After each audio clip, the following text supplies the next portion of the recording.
The Georgia legislature has passed a bill that allows for an individual city to vote on Sunday alcohol sales. What are your thoughts about Sunday liquor sales? It does not matter to me one way or the other. If you want to buy liquor on Sunday, vote for it. If you don't, vote against it. I don't have feelings about it one way or the other.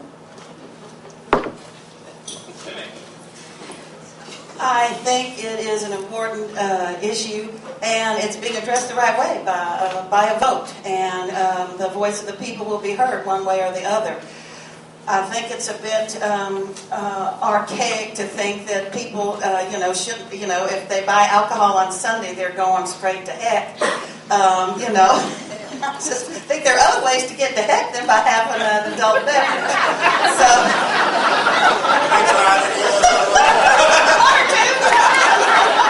But I'm still here. So I personally don't see anything wrong. I think by having a vote of the public is the way to go. Well, I agree with what they said. It's not really a big deal, but the legislature did fight for our ability to have a voice in that matter, and the city of Hapeville will have that on our ballot this year. My opinion is a good drinker should always be prepared for Sunday. What will you do personally to encourage more resident participation in city business meetings? Well, the first thing I would do is to let them know that there's going to be one. And that said, I think the mayor and the council can embrace either with their own organizations, the neighborhood associations, the churches, citizens, and encourage them. And a lighter note, perhaps refreshments would be good too.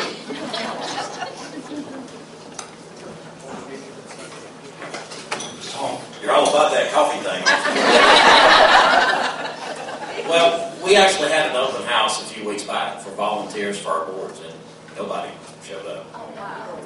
The information had gotten out through the newsletter. The information was posted on the website, and we had no one show up. We are begging for people to participate.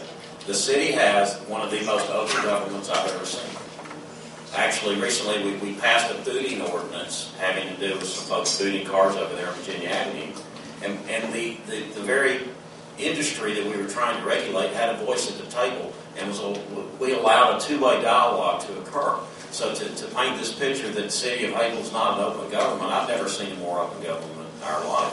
To address the front door issue that was mentioned earlier, that's a safety issue. We're all in that room, locked up in the corner. Now, one thing that we might consider is maybe posting a police officer up there during the meetings, because again, it's a safety issue. There are some nuts out there these days, and we're having our meetings in that conference room detached from the front of the building, and that was never designed to shun citizen participation in our government. Our government is wide open and very, very transparent.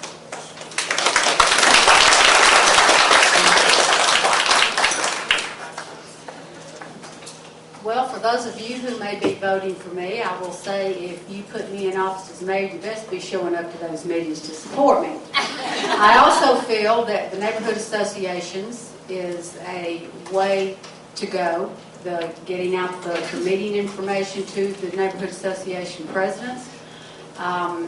We have the newsletter, we have the website. Sometimes people just don't want to go. They're just not interested. They can't get out. That's why I will have meetings with the neighborhood association presidents to discuss what is going on with the city so they can convey that to their citizens.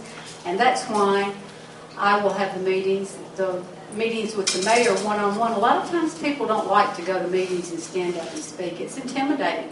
I don't like standing up here right now, I'll tell you. And it just makes it easier, and we should do everything that we can to be inclusive. And in that meeting, in that back room, we always have the police chief, so. Please explain the deterioration of certain neighborhoods in Hapeville, and what measures would you take to improve such areas? I think we all probably can understand that foreclosures is the primary reason for some of the deterioration of the neighborhoods. And it's not all of them. There are fewer, I think, than could be for all the foreclosures that we have. I think our code enforcement operation is doing an incredible job. They're party of two, and the main thing that the residents can do is to call them every time that you see something that doesn't look right, if the grass is too tall, if a window is broken. And I think observation and participation is what we need to do as citizens in all of our neighborhoods, not just the ones that need a little extra help. And, I also think when I'm doing my morning walk, just started that, I'm trying to pick up trash. So, I may be Hapeville's newest bag lady, but I think if everyone does a little bit, and I also pulled a weed today. So I think if everybody does a little bit, everything will look better. And I think it's, again, having the participation of the citizens.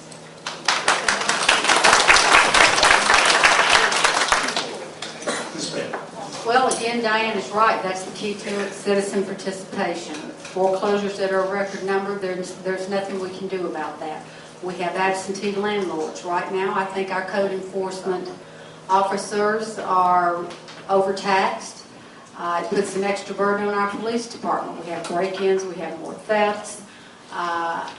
We need to communicate more with the neighborhood associations to let them know, and anyone sitting out there, when you see something that doesn't look right in your neighborhood, and you know what looks right in your neighborhood, you call the police. Now, I go to most of the neighborhood associations, and one group is even talking about taking it on themselves. And in some instances, that's what's going to happen. We're going to have to clean up these neighborhoods ourselves. And we all have to work together at times like this and pull together and resolve this issue.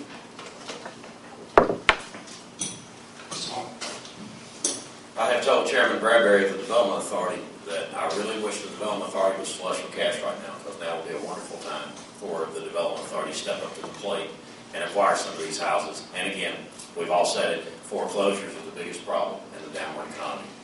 That is what has left the vacancies and the houses that are in disrepair.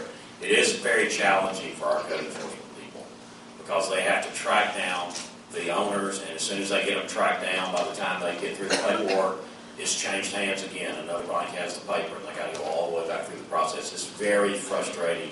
And since the first day I came in office as a councilman, almost 14 years ago, code enforcement we had the same challenges then that we have now. You couple that with the glut of properties in foreclosure, it's a difficult challenge, and it's a challenge that money will solve.